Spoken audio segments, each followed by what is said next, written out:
Bentar, Wo. Kenapa? Lagi loading ya. Dah. Oke. 1, 2, 3. Assalamualaikum warahmatullahi wabarakatuh. Kami dari kelompok 32 akan mempresentasikan proyek pembangunan IPAL Waduk Kebon Melati untuk daerah Jakarta Pusat. Next. Di sini ada outline yang dapat dilihat. Jika terlalu cepat, videonya dapat di-pause terlebih dahulu. Next, selanjutnya akan dijelaskan oleh rekan saya Nibrosa. Baik, di sini ada merupakan latar belakang dari proyek yang kita ambil, yaitu proyek pembangunan instalasi pengolahan air limbah IPAL Waduk Kebon Melati sebagai objek studi manajemen proyek. Proyek pembangunan ini memiliki tujuan utama yaitu untuk mengurangi pencemaran air yang dapat merusak ekosistem perairan dan mengganggu kesehatan manusia dan makhluk hidup. Untuk tujuan dari proyek ini yaitu diharapkan dapat meningkatkan sistem pengolahan air limbah domestik terpusat pada sistem penyaluran tercampur interseptor yang terdapat di Waduk Melati. Oke, next untuk gambaran umum proyeknya, yaitu nama proyeknya itu peningkatan SPALD interseptor di Waduk Melati. Lokasinya di DKI Jakarta, pemilik proyeknya Dinas Sumber Daya Air Provinsi DKI Jakarta, kontraktornya CV Primajaya, konsultan perencananya itu PT Turban Kelima Konsultan, tanggal kontrak 23 Juni 2021, jenis untuk nilai kontraknya sekitar 8 miliar. Sumber dananya APBD Provinsi DKI Jakarta tahun anggaran 2022, waktu pelaksanaannya September 2021 sampai Februari 2022. Di sini di sebelah kiri terdapat bisa dilihat peta lokasi untuk proyeknya. Nah, untuk data teknisnya dapat bisa dilihat di tabel berikut. Nah, untuk jadwal proyeknya ini dapat dilihat dari kurva S yang telah dibuat. Next, untuk project charternya yaitu bisa dapat dilihat di tabel berikut, yaitu terdapat pendanaan proyek, tahun anggaran, area bisnis, kliennya yaitu Dinas Sumber Daya Air Provinsi DKI Jakarta, untuk manajer proyeknya Pak Ryu, dan jadwal proyeknya dari September 2021 sampai Februari 2022. Untuk maksud proyeknya itu meningkatkan akses pelayanan air limbah, perbaikan kualitas lingkungan pada air permukaan dan air tanah, serta menjadi sumber alternatif air baku sebagai sumber air bersih di lingkungan masyarakat. Nah, untuk tujuan proyeknya itu meningkatkan sistem pengolahan air limbah domestik, sistem penyaluran tercampur di Waduk Melati meliputi bangunan sipil, mekanikal, elektrikal, IPAL, serta peningkatan kapasitas sebesar 1.500 meter kubik per hari. Untuk sasaran proyeknya itu tertangani sanitasi air limbah domestik yang dibuang ke waduk, sehingga diharapkan air olahan dapat memenuhi baku mutu air limbah. Ringkasan milestone-nya penandatanganan kontrak tepat pada tanggal 23 Juni 2021. Ringkasan anggarannya sebesar 8.230.860.109 rupiah. Baik, selanjutnya akan dijelaskan oleh teman saya. Oke, selanjutnya adalah Project Integrated Management. Next. Yang pertama adalah Develop Project Management Plan. Jadi, Develop Project Management Plan merupakan proses mengidentifikasi, mempersiapkan, dan mengkoordinasikan semua komponen rencana dan mengkonsolidasikan ke dalam rencana manajemen proyek yang terintegrasi. Next. Selanjutnya, Project Scope Management. Next. Jadi, berikut merupakan komponen dari rencana manajemen lingkup yang terdiri dari mempersiapkan lingkup proyek, membuat WBS atau Work Breakdown Structure, menetapkan bagaimana dasar lingkup akan disetujui, kemudian bagaimana penerimaan formal dan dari penyampaian proyek secara keseluruhan yang akan didapatkan dan permintaan perubahan. Next. Berikut merupakan deskripsi dari pekerjaan proyek, terdiri dari pekerjaan persiapan, konstruksi, instalasi listrik, fasilitas, dan penyelesaian. Next. Dapat dilihat di sini merupakan work breakdown structure untuk pembangunan IPA Waduk Melati dengan persiapan, konstruksi, kelistrikan, fasilitas, dan penyelesaian. Dan next, berikut merupakan detail untuk masing-masing WBS dari kegiatan kerja. Next saja. Next lagi. Konstruksi, elektrikal, fasilitas, penyelesaian. Next. Selanjutnya adalah project schedule management. Next. Jadi manajemen waktu proyek adalah proses-proses yang dibutuhkan untuk mengelola penjadwalan proyek sehingga dapat diselesaikan tepat waktu. Next. Berikut merupakan schedule untuk material yang digunakan dari minggu pertama sampai minggu ke-16. sebagai berikut. Next.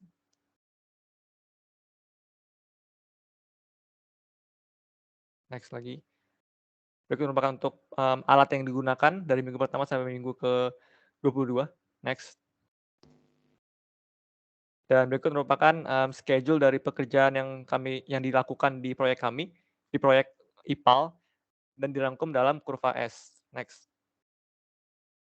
Dan terlihat pada minggu ke-15, jumlah bobot realisasi kumulatif itu 18% dari yang rencananya 40%. Jadi dapat dilihat bahwa realisasi ini lebih lambat daripada yang direncanakan pada minggu ke-15. Next. Selanjutnya akan dilanjutkan oleh teman saya. Ya, selanjutnya itu project cost management. Next.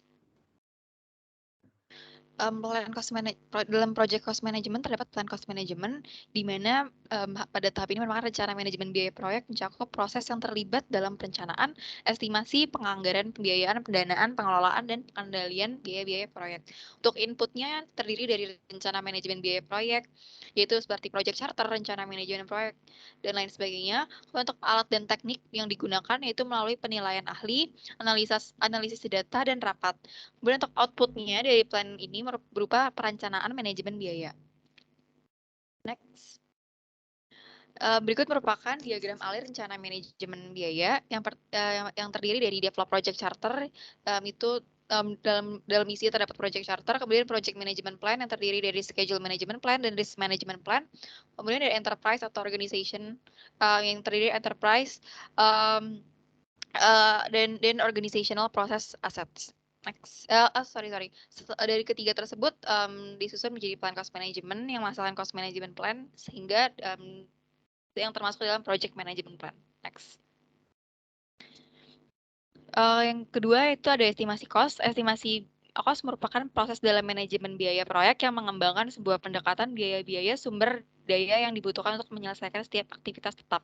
Nah, estimasi ini mencakup pengidentifikasi dan pertimbangan berbagai alternatif penetapan harga. Next. Berikut merupakan analisa harga satuan proyek pembangunan IPAL Waduk Melati yang digunakan. Next. Oke, next aja.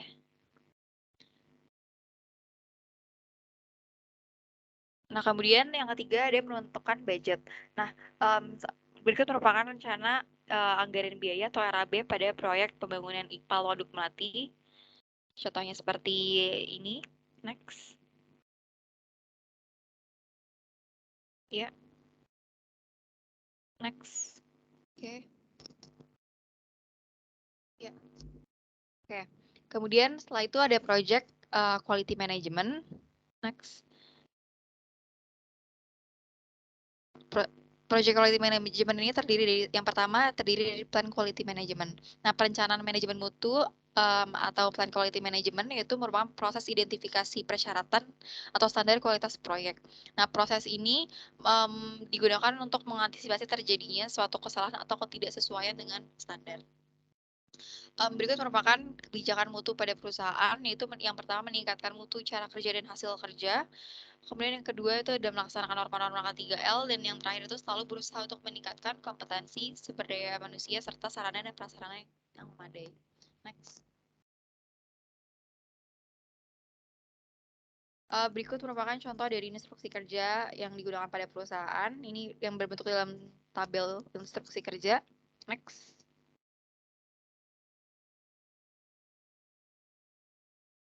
Next. Oke, yang kedua itu merupakan manage quality. Manage quality adalah proses penerjemahan rencana manajemen mutu ke dalam kualitas aktivitas pekerjaan lapangan yang menggabungkan kebijakan organisasi dalam proyek. Dari manage quality ini terdiri dari yang pertama contohnya itu seperti checklist pekerjaan, yang kedua itu perawatan beton atau syurik, yang ketiga uji selam beton K225. Next. Kemudian ini untuk kontrol quality. Kontrol quality adalah proses pemantauan dan pencatatan hasil pelaksanaan kegiatan manajemen mutu dalam rangka menilai dan memastikan keluaran dari proyek itu sesuai dengan harapan pelanggan dan standar. Nah, dokumennya itu terdiri dari laporan harian, laporan mingguan, shop drawing, and as-built drawing, dan laporan akhir. Nah, dari IPAL Waduk Melati ini memiliki KK atau kerangka acuan kerja yang dijadikan acuan selama proyek berlangsung. Next. Ini yang selanjutnya itu Project Resource Management. Next. Project Resource Management ini terdiri menjadi 4 bagian. Yang pertama itu Plan Human Resource Management, Acquire Project Team, Develop Project Team, dan yang terakhir itu Manage Project Team. Sedetail akan dijelaskan selanjutnya. Next. Yang pertama itu Plan Human Resource Management, di mana ini merupakan proses mengidentifikasi dan mendokumentasikan peran proyek, tanggung jawab, keterampilan yang dibutuhkan. Yang pertama itu ada yang berhubungan dengan peran tanggung jawab karyawan. Jadi yang harus ditangani ketika daftar peran dan tanggung jawab yang diperlukan itu yang pertama itu dibutuhkan peran, yang kedua wewenang, yang ketiga tanggung jawab, yang keempat kompetensi. Kemudian yang kedua itu ada rencana pengelolaan pegawai bersifat iteratif selama proyek berlangsung untuk mengarahkan kelanjutan akuisisi dan pengembangan anggota. Nah, berikut merupakan yang ketiga itu ada grafik struktur proyek yang terdiri dari presiden, direktur hingga bagian logistik. Next. Kemudian ada Acquire Project Team, ini untuk memperoleh sumber daya, adalah proses dalam mendapatkan anggota tim, bahan, peralatan, fasilitas, persediaan, dan sumber daya lainnya. Untuk inputnya itu ada peran dan tanggung jawab, rencana pengelolaan kepegawaian, dan yang bagian organisasi proyek. Untuk alat dan teknik yang digunakan itu decision making, interpersonal and team skill, pre-assignment, dan virtual teams. Untuk outputnya itu berupa dokumentasi penugasan sumber daya fisik, yang kedua dokumentasi penugasan tim, kemudian permintaan perubahan, pembaruan rencana manajemen proyek, kemudian yang terakhir itu kalender sumber daya. Next. Kemudian berikut merupakan detail contoh dari spesifikasi kebutuhan tenaga ahli yang digunakan dalam proyek IPAL Waduk Melati. Next. Kemudian ada yang ketiga itu ada develop project team, di mana merupakan proses yang dilakukan untuk meningkatkan kompetensi. Upayanya itu untuk meningkatkan performa tim yang baik. Contohnya itu seperti menggunakan sistem komunikasi yang efektif, menciptakan kesempatan team building, meningkatkan kepercayaan antar SDM, dan lain sebagainya. Untuk manfaat dari pengembangan project team sendiri, yaitu yang terdiri dari meningkatkan pengetahuan dan kemampuan SDM, menciptakan kepercayaan dan kesepakatan antar SDM, serta memicu seluruh SDM untuk berpartisipasi dalam proyek. Next.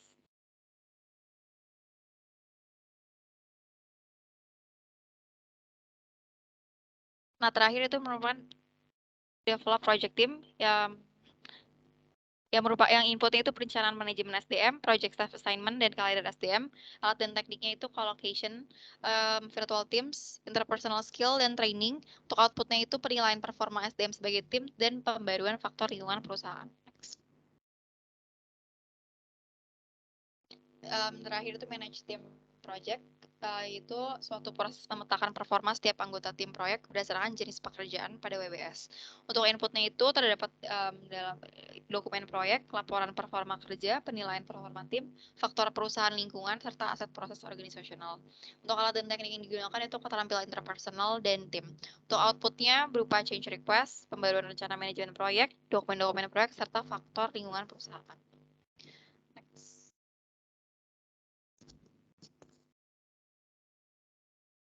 Selanjutnya adalah Project Communication Management. Next. Untuk rencana manajemen komunikasi adalah sebuah proses untuk mengembangkan rencana komunikasi proyek dengan pendekatan yang tepat berdasarkan kebutuhan informasi dari setiap pemangku kepentingan untuk pihak eksternal. Nah, berikut adalah rencana komunikasi untuk pihak eksternal dan internal. Next. Selanjutnya adalah manage communication. Adalah proses memastikan pengumpulan, pembuatan, distribusi, penyimpanan, manajemen, pemantauan, dan di posisi akhir dari informasi proyek. Nah, berikut adalah manage komunikasi untuk eksternal dan internal. Next. Untuk control communication sendiri adalah proses memastikan kebutuhan informasi proyek dan pemangku kepentingan terpenuhi. Manfaat utama dari proses ini adalah arus informasi yang optimal seperti yang diidentifikasikan dalam perencanaan manajemen komunikasi dan rencana keterlibatan pemangku kepentingan. Nah, proses ini dilakukan di seluruh proyek. Nah, di sebelah kanan adalah kontrol komunikasi untuk pihak eksternal dan internal. Next. Berikut adalah project risk management. Next. Yang pertama adalah risk breakdown struktur, adalah meliputi kategori dari subkategori di mana risiko dapat ditimbulkan dalam situasi proyek. Nah, manfaatnya adalah meningkatkan pelaksanaan proyek maupun stakeholder dalam latihan identifikasi risiko dari banyak sumber risiko proyek dapat muncul. Next. Untuk identifikasi risiko sendiri merupakan proses menguraikan dan memahami risiko proyek serta sumber proyek secara keseluruhan risiko dan mendokumentasikan karakteristiknya. Nah, berikut adalah identifikasi kebutuhan dan harapan stakeholder. Next. Next. Next. Selanjutnya adalah perform quality risk analysis, merupakan proses memprioritaskan risiko individual proyek untuk dilakukan analisis lebih lanjut atau dilakukan tindakan dengan cara menilai probabilitas kejadian dan dampak risiko serta karakteristik lainnya. Nah, berikut adalah tabel ukuran kualitatif kemungkinan dan ukuran kualitatif konsekuensinya. Next. Untuk sumber yang bisa digunakan juga adalah sumber ISO. Untuk proyek IPA Kebun Melati itu memiliki 3 jenis tingkat risiko, yaitu low, moderate, dan high. Nah, next. Berikut adalah plan risk response-nya. Next. Next. Selanjutnya adalah project procurement management. Next. Yang pertama adalah plan procurement management, yaitu perencanaan manajemen pengadaan merupakan proses dokumentasi keputusan pengadaan proyek. Nah, metode pemilihan umum yang digunakan dalam analisis pemilihan sumber diantaranya biaya paling sedikit, hanya kualifikasi, nilai penawaran berbasis mutu atau teknis tinggi berbasis mutu dan biaya, satu-satunya sumber dan anggaran tetap. Nah, next. Adalah conduct procurement, adalah proses untuk mendapatkan respon penjual, memilih penjual, dan memberikan kontrak. Nah, manfaatnya itu adalah memilih penjual yang memenuhi syarat dan menetapkan perjanjian hukum atau untuk mengirimnya. Next. Untuk proses pengendalian pengadaan adalah proses yang dilakukan dengan mengelola hubungan pengadaan, memantau kinerja kontrak, membuat perubahan dan koreksi yang sesuai, serta menutup kontrak. Dan proses pengadaan bertujuan untuk memastikan bahwa kinerja yang dilakukan oleh penjual dan pembeli memenuhi persyaratan proyek sesuai dengan perjanjian kontrak hukum yang telah disepakati. Next. Berikut adalah alur pengendalian pengadaan yang dilakukan dari awal pelaksanaan pengadaan. Next. Untuk close procurement sendiri adalah pembeli biasanya melalui administrator pengadaan yang berwenang memberikan informasi formal kepada penjual, pemberitahuan tertulis bahwa kontrak telah selesai. Nah, persyaratan untuk penutupan pengadaan formal atau penutupan kontrak ditentukan dalam syarat dan ketentuan kontrak dan termasuk dalam pengadaan rencana manajemen. Nah, semua kiriman harus disediakan tepat waktu dan memenuhi persyaratan teknis dan persyaratan kualitas. Tidak boleh ada klaim atau faktur terutang dan semua pembayaran akhir harus telah dibuat. Next.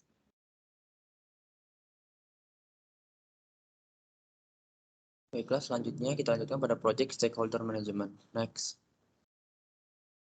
Di sini ada identifikasi stakeholder bertujuan dalam pengelolaan proyek yang dijalankan dapat memiliki fokusan yang tepat untuk setiap stakeholder yang terlibat. Di sini ada tabel berbentuk dalam kolom itu ada kategori dari stakeholder, peranan dalam proyek, harapan, interest, concern, kepentingan, keterlibatan, dampak, dan kategori. Next. Ini lanjutannya, jadi dibagi stakeholder itu ada bagian internal dan eksternal. Pada tabel sebelumnya, di slide sebelumnya itu adalah bagian untuk eksternal. Next.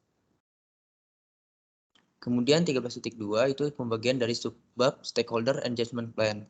Di sini itu rencana keterlibatan stakeholder adalah komponen dari rencana manajemen proyek yang mengidentifikasi strategi dan tindakan yang diperlukan untuk mendorong keterlibatan produktif pemangku kepentingan dalam pengambilan keputusan dan pelaksanaan. Di sini itu di sebelah kiri ada tabel stakeholder engagement manajemen proyek IPAL Waduk Melati, mendefinisikan lokasi, pemilik, kontraktor, dan konsultan.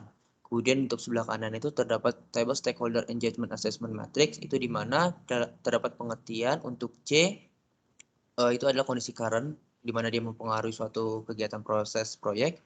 Dan untuk untuk D itu menampakkan tingkatan yang ditandai oleh tim proyek sebagai hal yang penting untuk menunaikan keterlibatan proyek.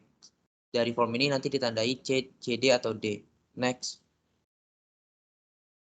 Subbab 13.3 manage stakeholder engagement. Di sini itu pengelolaan stakeholder adalah sebuah proses komunikasi dan kerjasama antar owner dengan setiap pemangku kepentingan yang terlibat dalam suatu proyek. Di sini seperti pada subbab 13.1 di mana diidentifikasi stakeholder eksternal dan internal dan apa peranan medianya, keterangan dan interaksinya. Next. Kemudian terakhir control stakeholder engagement. Di sini itu sebagai sebuah kontrak proyek, stakeholder itu harus dikontrol apakah dia menerima informasi yang up to date akan perkembangan suatu proyeknya, sehingga tidak terjadi kesalahan, sehingga terjadinya perubahan dan lain-lain dapat dikondisikan. Next. Kemudian bab selanjutnya project safety management. Next.